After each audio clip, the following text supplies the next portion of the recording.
এই চ্যাপ্টারের last topic আমরা পড়বো কুলম্বের সূত্র। তাহলে দেখো কুলম্বের সূত্র আজকে কি হয়। তো আগের পার্টগুলো যারা দেখোনি অবশ্যই ডিসক্রিপশনে লিঙ্ক আছে প্লেলিস্টের, তো তোমরা দেখে নিবা।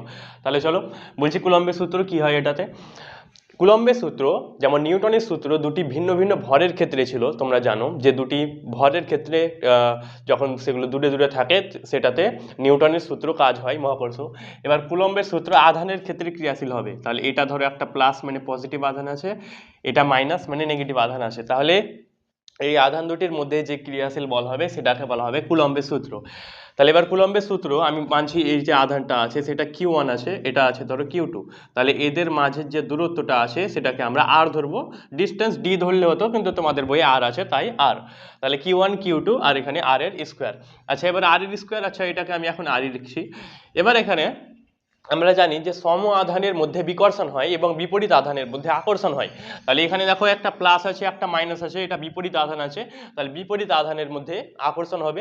তার মানে এই যে আধান দুটি আছে তোমরা জানো যে এটা সবসময় আকর্ষণ করার চেষ্টা করবে। তাহলে এবার এখানে যে আকর্ষণটা হবে সেটা কিউ আর যে প্লাস এবং যে মাইনাস আছে সেই যে আধানের আমরা যে গুণফল যদি বার করব। এবার আমি ডাইরেক্টলি কুলম্বের সূত্র বলেছি। তাহলে কুলম্বের সূত্র কি বলেছিল আমি সংক্ষেপে বলছি আগে। দেখো বলেছিল যদি দুটো আধান থাকে তাহলে তারা যত কাছাকাছি থাকবে তাহলে তাদের মধ্যে আকর্ষণটা তত বেশি হবে, আর একটা যত আধানগুলো বেশি হবে মানে যত বড় আধান হবে তত বেশি আকর্ষণ হবে। তো এটা সংক্ষেপে বললাম। এবার আমি এটা দেখো ভালোভাবে বোঝাচ্ছি। তাহলে বললাম প্রথম জিনিসটা এই যে আধান দুটো আছে Q1 এবং Q2 এদের যে গুণফল আছে এটা যত বাড়বে তত ক্রিয়াশীল বলটাও বাড়বে। এক কথায় এগুলো যত বড় হবে আধান দুটো তত তাদের আকর্ষণটাও বৃদ্ধি পাবে। তার মানে দেখো এটা আমি কুলম্বের সূত্র লিখবো, এখন তোমরা লিখিও না। তাহলে কি আসবে এফ যেটা আছে দেখো Q1 Q2 মানে এফটা Q1 এবং Q2 গুণফলের সাথে সমানুপাতিক। আর আরেকটা আসবে এটা 1 নাম্বার। আর আরেকটা দেখো যেটা বলছি এফ যেটা আছে এটা দূরত্বের সাথে ব্যস্তানুপাতি। এবার এটা বর্গের সঙ্গে ব্যস্তানুপাতি হয়।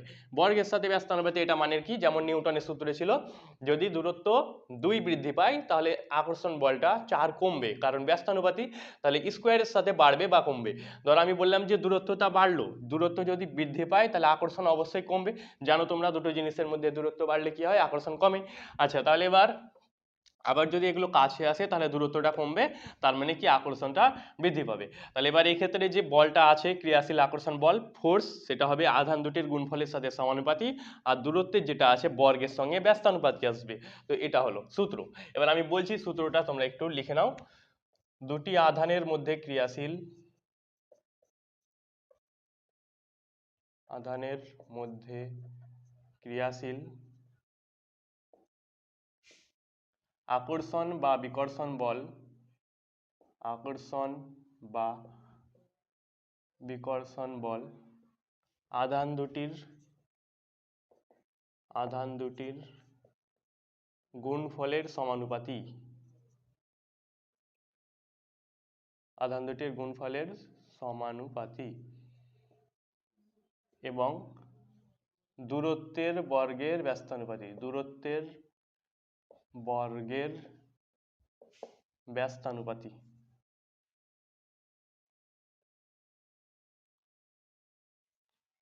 তাহলে বললাম দেখো যে আধান দুটি ক্রিয়াশীল হবে তাদের যে আকর্ষণ এবং বিকর্ষণ বলটা হবে সেটা দূরত্বের গুণফলের সাথে সমানুপাতি হবে আধান দুটির, এবং দূরত্বের বর্গের সাথে ব্যস্তানুপাতি হবে। তাহলে এটা বললাম। এবার তোমরা এইগুলো লিখতে হবে তোমাদের। কুলম্বের সূত্র যখন পরীক্ষায় পড়বে তখন এই দুটো জাস্ট লিখতে হবে না, এরপরে দেখো এগুলো লিখতে হবে। তাহলে আমরা কি জানি, এবার যদি এটা একসঙ্গে লিখি তাহলে কি আসবে, দেখো উপরে Q1 আছে Q2 আছে আর নিচে কি আছে আর এর স্কোয়ার, তার মানে F সমানুপাতিক Q1 Q2 বাই আর এর স্কোয়ার। এবার F ধরো আছে এটা সমানুপাতি, তাহলে কি হবে এই সমানুপাতি যখন এটাকে আমরা সমান করি তখন কি হয় একটা ধ্রুবক আসে, ধ্রুবকটা কে আসে কে কে, তারপরে Q1 Q2 আছে নিচে আসে আর এর স্কোয়ার। তাহলে আমরা কি পেলাম F সমান Q1 Q2 বাই আর এর স্কোয়ার। তাহলে এটা আমাদের ফাইনাল অ্যান্সার, ফাইনাল সূত্র। তাহলে তোমাদের কুলম্বের সূত্র যদি পরীক্ষায় পড়ে তোমাদের এটা লিখতে হবে, ছবিটা সাইডে আঁকতে হবে, আর এটা লিখতে হবে F সমান K Q1 Q2 by R এর স্কোয়ার। তাহলে এটা বললাম দুটি আধানের মধ্যে ক্রিয়াশীল যে আকর্ষণ বল আছে সেই ক্ষেত্রে যে সূত্রটা হয় এটা। এবার এক্ষেত্রে যদি বিকর্ষণ হতো মানে যদি সমান আধান থাকতো, এটা ধরো পজিটিভ আছে এটাও পজিটিভ হতো, তাহলে কি আধানগুলো দূরে যেত, তাহলে এই যে এফটা আছে এটা ক্রিয়াশীল আকর্ষণ বল হতো না, এটা হয়ে যেত ক্রিয়াশীল বিকর্ষণ বল। তো এইভাবে দেখো আমরা বললাম কুলম্বের সূত্র। আচ্ছা পরে পড়ছি, যারা এখনো ভিডিওটি লাইক করেনি অবশ্যই লাইক করে দাও। এরপর আমরা দেখো এই যে সূত্রটা আছে সেটা সম্পর্কে জানতে হবে, তারপরে আমরা এখান থেকে আবার অঙ্ক করব সব কিছু। দেখো বলছি নেক্সট, এবার আমরা দেখো যে সূত্র পেলাম এফ সমান যে K Q one Q two by R এর স্কোয়ার। তাহলে এখানে দেখো এফ তারপর কে যেটা আছে সেটা সম্পর্কে আমরা জানবো, কে জিনিসটা কি সেটা। তাহলে এবার আমি বলছি দেখো, তাহলে যদি আমরা এখানে কে যদি বার করি তাহলে এফটা দেখো এদিকে আছে, আর স্কোয়ারটা নিচে আছে মানে ভাগ আছে, এদিকে এলে কি হয়ে যাবে গুণে হয়ে যাবে, আর কিউ ওয়ান কিউ টুটা গুণ আছে এদিকে এলে ভাগে হয়ে যাবে।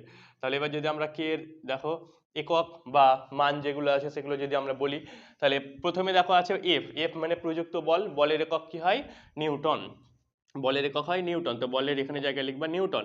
দূরত্বের স্কোয়ার মানে কি মিটারের স্কোয়ার, দূরত্বের একক কি মিটার, মিটারের স্কোয়ার, বাই নিচে আছে আধান, তাহলে আধানের একটা একক হয় কুলম্ব আর একটা আধান হয় একক হয় কুলম্ব, তাহলে কুলম্ব ইন্টু কুলম্ব মানে কুলম্বের কি হবে স্কোয়ার, তাহলে কি আসবে নিউটন মিটার স্কোয়ার পার কুলম্বের স্কোয়ার।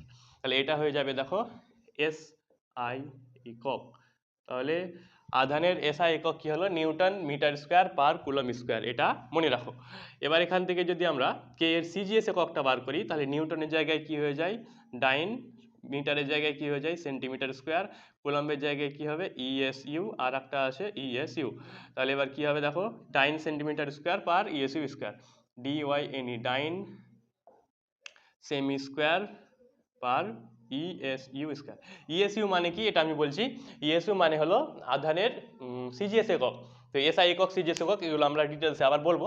তাহলে দেখো এখানে আমরা পেলাম যে এফ থেকে যে কে এর যে মান এবং যে একক এগুলো আমরা বলছি, তাহলে কে এর এককটা আমাদের ফাইনাল অ্যান্সার এলো দেখো newton metre square per coulomb square, এবং কে এর সিজিএস এককটা আমরা কি পেলাম dyne centimetre square per ESU square. তাহলে এই দুটো এসআই এবং সিজিএস একক এভাবে আসে।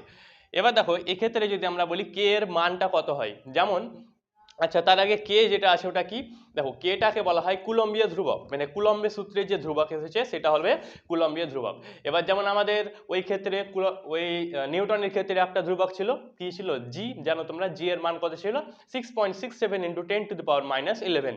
তো যেমন ওই ক্ষেত্রে জি একটা সার্বজনীন ধ্রুবক ছিল, তেমন এইটা যে ধ্রুবক আছে সেটা সার্বজনীন ধ্রুবক নয়, মানে এই ক্ষেত্রে এটা একটা সাধারণ ধ্রুবক, কারণ এই যে কে এর মানটা আছে এটা পরিবর্তন হতে পারে বারবার। তাহলে আমি বলেছিলাম সার্বজনীন ধ্রুবক মানে কি যে ধ্রুবকের মান বারবার পরিবর্তন হয়, যেমন জি এর মান, যেমন কে এর মানটা, কিন্তু জি এর মান যেটা আছে সেটা কোনোদিনও সব জায়গায় আমি বলেছিলাম পৃথিবীতে বা যে কোনো গ্রহতে সব সময় সমান থাকে, তার জন্য যে জিটাকে বলা হয় একটা সার্বজনীন ধ্রুবক। কিন্তু এই ক্ষেত্রে এই যে কেটা আছে সেটা একটা কি হবে সাধারণ ধ্রুবক, এই ক্ষেত্রে মানটা পরিবর্তন হয়, কত হয় আমি বলছি দেখো। তাহলে লিখবা কে এর মান, তোমরা কে এর মান এগুলো অবশ্যই নোট করবা সব। তাহলে কে এর মান কত হয় এসআই এককে হয় 9 ইন্টু 10⁻9, ঠিক আছে 9 ইন্টু 10⁻9, এটা মনে রাখবা এসআই এককে। আচ্ছা এবার এসআই এককে এককটা লিখে দেবা, হ্যাঁ তো দেখো এটা হলো। আর সিজিএস এককে কত হয়ে যাবে, তাহলে কে এর মান এটা সিজিএস এককে 1 হয় সিজিএস, তাহলে এসআই এককে কত হয় বললাম 9 ইন্টু 10⁻9, আর সিজিএস এককে কত হয় 1, তাহলে কে এর মান দুটো দেখো এটারও বললাম। এবার যদি আমরা বলি তাহলে এসআই এককে কুলম্বের সূত্রটা কি হবে, দেখো তাহলে এসআই এককে আমরা কুলম্বের সূত্রটা যদি বার করি তাহলে আমরা কি জানি যে এফ সমান হয় এফ সমান K Q one Q two by R এর স্কোয়ার। তাহলে এবার এসআই এককে যদি বার করি, এসআই এককে আমরা বললাম যে এসআই এককে মানটা কত হয় এফ সমান কে এর মানটা কত হয় 9 into 10⁻9 Q one Q two by R এর স্কোয়ার। তাহলে এটা হয়ে যাবে আমাদের এসআই এককে কুলম্বের সূত্র। আচ্ছা এবার যদি আমরা সিজিএস এককে কুলম্বের সূত্র বার করি তাহলে আমরা কি জানি এফ সমান কিউ ওয়ান কিউ টু, আচ্ছা এফ সমান কি হয় K Q one Q two by R square. তাহলে এবার এখান থেকে যদি এফ বার করি তাহলে কে এর মানটা কত হয় 1, তাহলে 1টা আমাদের না লিখলেও চলবে, জানো তোমরা 1 এর সঙ্গে যে কোনো জিনিস গুণ করলে সেটাই হয়ে যায়। তাহলে q one Q two by নিচে থাকলো আর এর স্কোয়ার। তাহলে এটা হয়ে গেল আমাদের সিজিএস এককের সূত্র, এটা হয়ে গেল এসআই এককে কুলম্বের সূত্র। তাহলে এই দুটো তোমরা মনে রাখবা, এগুলো শর্ট কোয়েশ্চেনের মধ্যে আসতে পারে। তাহলে এক্ষেত্রে দেখো যে বার করলাম মানগুলো, এবার আমাদের আধান যেটা আছে সেগুলো সম্পর্কে জানবো, তারপরে এই যে মেন যে বললাম যে কুলম্বের সূত্রের কিভাবে একক আধান কিভাবে স্টার্ট করলাম সেগুলো সম্পর্কে আমরা জানবো। তার আগে একটা জাস্ট অঙ্ক আমি লিখছি, তোমরা লিখো, একটা অঙ্ক করি আমরা, লিখো দুটি আধানের মধ্যে ক্রিয়াশীল বল ক্রিয়াশীল বল 38 নিউটন। 38 নিউটন। দেখো একটি আধান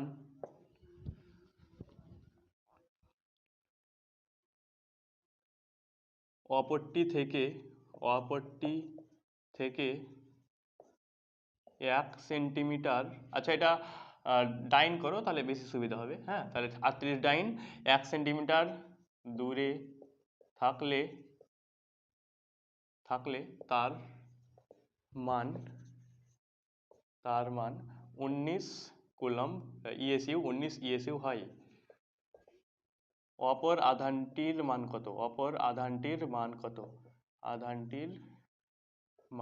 কত? তাহলে এটা একটা অঙ্ক পেয়ে গেলাম। দেখো লেখা আছে দুটি আধানের মধ্যে ক্রিয়াশীল বল 38 নিউটন, একটি আধান যদি 1 সেন্টিমিটার দূরে থাকে তাহলে 19 ইএসইউ যদি হয় একটা, তাহলে অপরটা কত হবে? তাহলে আমরা জানি প্রথমে আমাদের লিখতে হবে যেগুলো দেওয়া আছে সেগুলো প্রদত্ত আকারে আমাদের লিখতে হবে। তাহলে প্রথমে বল দেওয়া আছে, তাহলে আমরা বল, তোমরা লিখবা সংক্ষেপে, আমি লিখছি বলকে কি ধরা হয়? এফ কত দেওয়া আছে? 38 ডাইন। যারা পারছো একা একা করে নাও। তারপরে এদের মধ্যে যে দূরত্বকে কি ধরা হয়? দূরত্ব ধরা হয় আর কত দেওয়া আছে দেখো? 1 সেন্টিমিটার। তারপর দেওয়া আছে একটি আধান, তো আমি লিখছি একটি আধান, এটাকে Q1 ধরবো। একটি আধান যদি Q1 ধরি তাহলে অপর আধান Q2 হবে। Q1 কত দেওয়া আছে? 19 ইএসইউ। তাহলে এবার কি বার করতে হবে? দ্বিতীয় যে আধান আছে, অপর আধান যেটা আছে ওটাকে বলা হবে Q2, সেটা বার করতে হবে। তাহলে আমরা কিভাবে করব দেখো, তোমরা লিখবা যে আমরা জানি, এভাবে লিখবা, আমরা জানি F সমান K Q1 Q2 by R এর স্কোয়ার। এবার আমাদের কি বার করতে হবে? এখানে দেখো Q2 যেটা আছে সেটা বার করতে হবে। তাহলে Q2 যদি বার করি Q2, তাহলে Q2টা এখানে রেখে দেবো, বাকি দেখো এদিকে নিয়ে আসবো। তাহলে F আছে, আর স্কোয়ারটা গুণ আছে, এ ভাগ আছে, এদিকে কি হয়ে যাবে? গুণ চলে আসবে। কে আর Q1 যেটা আছে সেটা গুণ আছে, এদিকে ভাগ, তাহলে Q1 আর কেটা ভাগ। এবার দেখো আমরা যদি মান বসাই তাহলে Q2 পেয়ে যাব। তাহলে Q2 তাহলে সমান কত আসবে দেখো? F কত দেওয়া আছে? F দেওয়া আছে 38, আর কত দেওয়া আছে? 1, তার মানে 1 ইন্টু 1 মানে 1 এর স্কোয়ার মানে 1, তো আমি 1 এর স্কোয়ার লিখলাম, ইন্টু আছে আচ্ছা নিচে দেখো কি আছে? Q1 কত দেওয়া আছে? 19, আর কে এর মান এসআই এককে কত হয়? সিজিএস এককে 1 হয়। তাহলে 19 দুগুণে কত হলো? 38। তাহলে Q এর মানটা 1 এর সঙ্গে 2, তার মানে এটা স্কোয়ার হবে না। তাহলে দেখো কি হবে? Q2 সমান কত আসবে? 2 এককে 2, তাহলে 2 ইএসইউ। তাহলে দেখো এখানে আমরা পেয়ে গেলাম যে 2 নম্বর আধানটির মান কত আসছে? 2 ইএসইউ। তো তোমরা এটা একটু অতএব দিয়ে লিখে নেবা যে দ্বিতীয় অপর আধানটির মান হলো 2 ইএসইউ। তাহলে আর একটা অঙ্ক তোমাদের খুব আসে পরীক্ষায়, তো আমি করাচ্ছি। হ্যাঁ, তারপরে আরেকটু পড়তে আসে, ওগুলো পড়বো। তাহলে একটু অঙ্ক আরেকটা দেখো, এগুলো খুব ইম্পর্টেন্ট, তার জন্য করাচ্ছি। লিখো দুটি আধানের দূরত্ব দ্বিগুণ করলে ক্রিয়াশীল বলের কি পরিবর্তন হয়? ক্রিয়াশীল বলের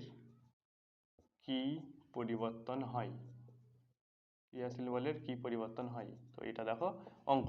তাহলে আমরা লিখবো, দেখো দুটি আধান যখন ডবল হয়ে যাবে দূরত্বটা, তখন ক্রিয়াশীল বলের কি পরিবর্তন হবে? তোমরা জানো যে যখন দূরত্ব বৃদ্ধি পায় তখন কি হয়? ক্রিয়াশীল বলটা হ্রাস পায়, মানে বলটা কমবে। এবার কত কমবে সেটা আমরা জানবো। তাহলে এবার দেখো আমরা এখানে একটা জিনিস, যে আধান যখন দূরত্ব হয়ে গেল, ডবল হয়ে গেল, তাহলে প্রথমে আমরা প্রথম ক্ষেত্রে বার করব যখন আধান যত পরিমাণ ছিল, তারপরে যখন ডবল হয়ে যাবে তখন যে মানটা আসবে ওই দুটোর মানটা কম্পেয়ার করব, দিয়ে আমরা বার করব। তাহলে আমরা প্রথমে লিখব প্রথম ক্ষেত্রে দেখো প্রথম ক্ষেত্রে আমরা যে F যেটা আছে সেটাকে ধরছি F1, তারপরে যে Q1 আছে এটাকে ধরো আমরা ধরছি Q2, তারপরে যে Q2টা আছে ওটাকে ধরছি Q2, এইভাবে। আর R1 যেটা আছে সেটাকে ধরছি R। এটা হবে প্রথম ক্ষেত্রে। তাহলে প্রথম ক্ষেত্রে যদি কুলম্বের সূত্রটা লিখি তাহলে কি পাবো? K Q1 Q2 by R এর স্কোয়ার। এটা হলো প্রথম ক্ষেত্রে। এইভাবে লিখবা তোমরা একটু ভালোভাবে, বাংলাগুলো একটু লিখবা। তারপরে এবার আমরা দ্বিতীয় ক্ষেত্রে দেখো F যেটা আছে সেটাকে আমরা ধরো F2 ধরছি, তারপরে যে মানে যে কুলম্বের সূত্রে Q1 Q2 ছিল ওইগুলো। তাহলে এবার ধরো আমরা যে Q1 যেটা, আচ্ছা এবার যে আধানটা আছে দ্বিতীয় ক্ষেত্রে, ওটাকে একটা কাজ করছি, আচ্ছা, আধানে তো একই আছে, তার মানে আধানের কোনো পরিবর্তন হবে না। ঠিক আছে, তাহলে খালি দূরত্বটা পরিবর্তন হবে। তাহলে দূরত্ব এটা R1 ধরছি, এটা R2, তাহলে R2টা কত হয়ে যাবে? R2টা দেখো কি বলেছে, দূরত্ব দ্বিগুণ, তাহলে R2টা হয়ে যাবে 2R, 2R। এবার এই ক্ষেত্রে সূত্রটা দেখো, যদি তোমরা লিখবা, আমরা জানি কুলম্বের সূত্র কি হয়, F সমান K Q1 Q2 বাই কি হয় R এর স্কোয়ার। তাহলে দেখো এবার F সমান, এখানে আছে K, Q1 আছে, Q2 আছে। এবার এই ক্ষেত্রে Rটা ছিল R এর স্কোয়ার বা R1 এর স্কোয়ার, এবার কত হয়ে যাবে, R2 এর স্কোয়ার। তাহলে কত হয়ে গেল, R2, কারণ এক্ষেত্রে দেখো R2 ছিল। এবার যদি আমরা মানগুলো বসাই, তাহলে F সমান দেখো K আছে, Q1 আছে, Q2 আছে, বাই R2 যেটা আছে, R2টা কত, 2R, তাহলে 2R। আচ্ছা, কনফিউজিং হবে তো, এটা আর ধরেছি, এটা 2R, তাহলে এই ক্ষেত্রে আরই হবে। হ্যাঁ, তাহলে এবার দেখো 2R এর কত হয়ে যাবে, 2R এর স্কোয়ার। তাহলে 2R এর স্কোয়ার মানে কত, 2 দুগুণে 4, তাহলে 4 এর স্কোয়ার, 4R স্কোয়ার। তাহলে এটা কত আসছে, 4R এর স্কোয়ার। তাহলে এটাকে আমি একটা কাজ করছি, 1/4, যে 4টা আসবে সেটাকে আগে রেখে দিচ্ছি, ইন্টু দেখো K, তারপরে কি হয়, K Q1 Q2, দেখো Q1 Q2 বাই নিচে কি থাকলো, R এর স্কোয়ার। দেখো আমি কি করলাম, যে 4 যে আছে 2 এর স্কোয়ার মানে 4, ওটাকে সামনে নিয়ে চলে এলাম। এবার দেখো K Q1 Q2 যেটা আছে বাই R এর স্কোয়ার, ওটা মানে কত হয়, দেখো K Q1 Q2 মানে কত, F বা F1, তো এটা F1 ধরছি, আর এটা F2। তাহলে এবার দেখো এই ক্ষেত্রে যেটা আমরা বার করলাম, এটা F1 আর এটা F2। তাহলে এবার দেখো এই ক্ষেত্রে যে K Q1 Q2 by R square আছে, ওটা কত হয়, F1। তাহলে K Q1 Q2 by R square, এটা মানে কত, F1, তার মানে 1/4 ইন্টু কত হয়, F1।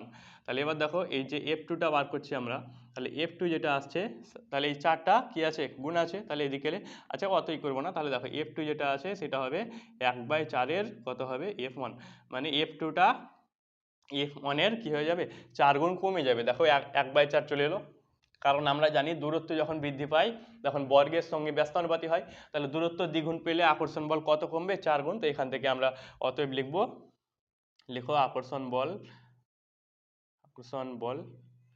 4 গুণ কমবে, 4 গুণ কমবে। আচ্ছা, যারা এখনো বুঝতে পারোনি আমি একবার লাস্ট বুঝিয়ে দিচ্ছি। তাহলে দেখো প্রথম ক্ষেত্রে আমরা জানলাম যে বলটা আছে ওটা F1, Q1টা আচ্ছা Q1টা Q1 থাকবে একবার, আর একটা Q2 থাকবে। তারপর দূরত্বটা যেটা আছে ওটা R ধরলাম, দ্বিতীয় ক্ষেত্রে 2R, কারণ দূরত্ব দ্বিগুণ। তাহলে এবার আমরা প্রথম ক্ষেত্রে সূত্রটি লিখলাম, F সমান K Q1 Q2 R square, এটা F1 ধরলাম। দ্বিতীয় ক্ষেত্রে F2 ধরলাম, K Q1 Q2 R square. এবার এগুলো মান বসালাম, R এর জায়গায় কত বসালাম, 2R এর স্কোয়ার মানে 1/4, মানে 4। এবার যে 4টা আছে সেটা সামনে নিয়ে এলাম, দিয়ে কত পেলাম, এই যে বলটা আছে ওটা F1 এর কি 4 গুণ কমে গেল। তাহলে এইভাবে দেখো আমরা এই অঙ্কগুলো করতে পারি। এবার আমরা জানবো যেটা বলছিলাম আধানের একক। তাহলে আমরা দেখো আধানের এই যে F সমান কি পেলাম, কি দেখো K Q1 Q2 by R এর স্কোয়ার। তাহলে এখান থেকে যদি আমরা Q1 Q2 বার করি, তাহলে কি হবে, F into R square by কি হয়ে যাবে, K সমান আসবে Q1 Q2। তাহলে Q1 Q2টা কি, আধান। তাহলে এবার দেখো আধান সম্পর্কে আমরা বলছি, যে ধরো আমি বললাম আধান জিনিসটা কি হয়। তাহলে আমি এটা বলেছিলাম, দেখো যে বলের প্রভাবে, মানে কোনো বস্তুর সংঘর্ষের ফলে যে তড়িতের সৃষ্টি হয় সেটাকে আধান বলা হয়। এবার আধানের একক আগের দিন আমি বলেছিলাম যে প্রথমে ফ্র্যাঙ্কলিন রাখা হয়েছিল, তারপর পরবর্তীকালে কুলম্বের বিভিন্ন সূত্রের কারণে কুলম্ব রাখা হয়েছে। তাহলে বর্তমানে আধানের এসআই একক কি, তাহলে আধানের এসআই একক কি হবে, কুলম্ব। তাহলে এটা মনে রাখো।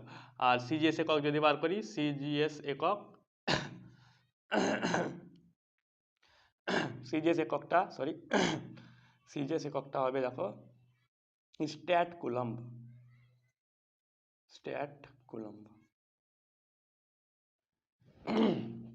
এবার আমরা দেখো আধানের এসআই এবং সিজিএস একক, যে কুলম্ব এবং স্ট্যাট কুলম্ব, এগুলো কাকে বলে বা বলতে কি বোঝো সেগুলো আমি বলছি। তাহলে কুলম্ব মানে কি আমি বলছি, দেখো ধরো দুটি আধান আছে, সেগুলো 1 মিটার দূরে আছে। তাহলে দুটি আধান যদি 1 মিটার দূরে থেকে তাদের মধ্যে 1 নিউটন বল কাজ করে, তাহলে তাদেরকে বলা হবে 1 কুলম্ব আধান।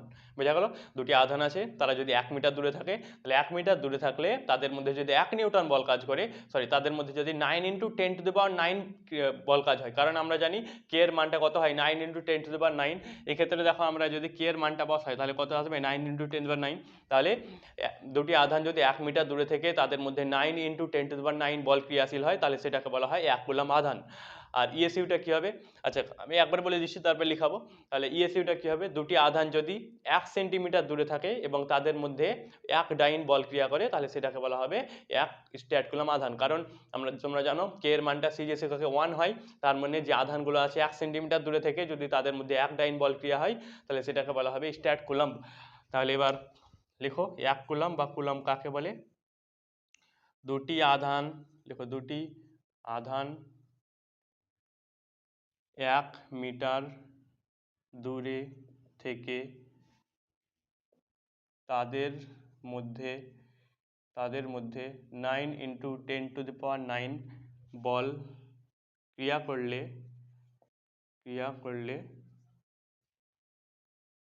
সেই পরিমাণ আধানকে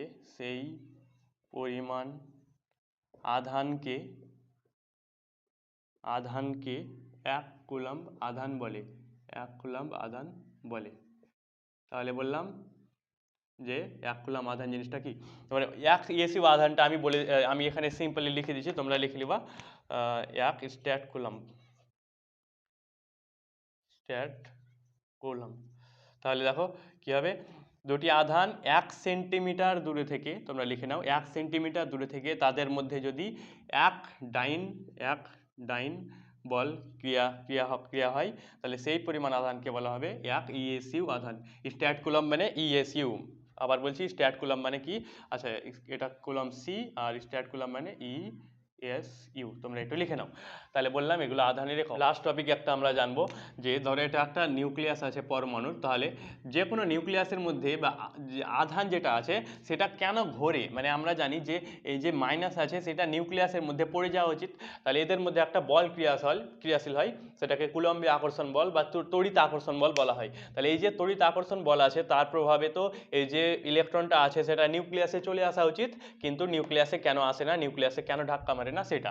তাহলে আমরা জানি এই যে ক্রিয়াশীল বলটা হবে সেটাকে বলা হবে তড়িৎ বল বা কুলম্বীয় আকর্ষণ বল। তাহলে এই যে তড়িৎ বল আছে তার প্রভাবে এবার এটা আকর্ষণ হবে। এবার দেখো আমরা জানি যে কোনো জিনিস যখন ঘোরে, ধরো আমি এটা ঘোরাচ্ছি, এবার ঘোরালে আমি ধরো এটা ছেড়ে দিলাম তাহলে কি এইভাবে দূরে পড়ে যাবে, কারণ কি কোনো জিনিসকে যখন ঘোরানো হয় তার বিপরীত দিকে একটা ক্রিয়াশীল বল হয়। তাহলে এটা ধরো ঘুরছে এইদিকে, তাহলে এটার মধ্যে একটা বল কাজ করবে সেটা হবে বাইরের দিকে। তাহলে দেখো ভিতরের দিকে একটা বল কাজ করছে সেটা হলো তড়িৎ বল, আর বাইরের দিকে যে বল সেটাকে বলা হবে অপকেন্দ্র বল, তাহলে এটা হবে অপকেন্দ্র বল। এবার যে অপকেন্দ্র বল আছে আর যে তড়িৎ বল আছে সেই দুটো দেখো একটা এদিকে একটা এদিকে, তার জন্য এভাবে ব্যালেন্স হয়ে যাবে, দিয়ে ব্যালেন্স হয়ে এই যে জিনিসটা আছে সবসময় ঘুরতে থাকবে। এবার যদি না ঘুরতো তাহলে কি হতো, নিউক্লিয়াসে ধাক্কা মারতো, আবার যদি বেশি ঘুরে যাবে তাহলে বাইরের দিকে বেরিয়ে যাবে। তাহলে মনে রাখবা এই যে এই দুটো বল আছে অপকেন্দ্র বল এবং তড়িৎ বল ব্যালেন্স হয়ে যায়, দিয়ে ইলেকট্রনগুলো নিউক্লিয়াসের ধারে এইভাবে ঘুরতে থাকে, এদিকেও যায় না এদিকেও, তো এইভাবে দেখো ইলেকট্রনগুলো একটা তড়িৎ বলের প্রভাবে ঘুরতে থাকে। তাহলে এটা আমাদের লাস্ট টপিক ছিল, এটা আমি বললাম। একটা প্রশ্নের উত্তর দাও, আধানের সিজিএস একক কি? তোমরা অবশ্যই এখনই আমাদের কমেন্টে বলো যে আধানের সিজিএস একক কি, আমি একটু আগে পড়ালাম, অবশ্যই মনে আসে আশা করছি, বলো।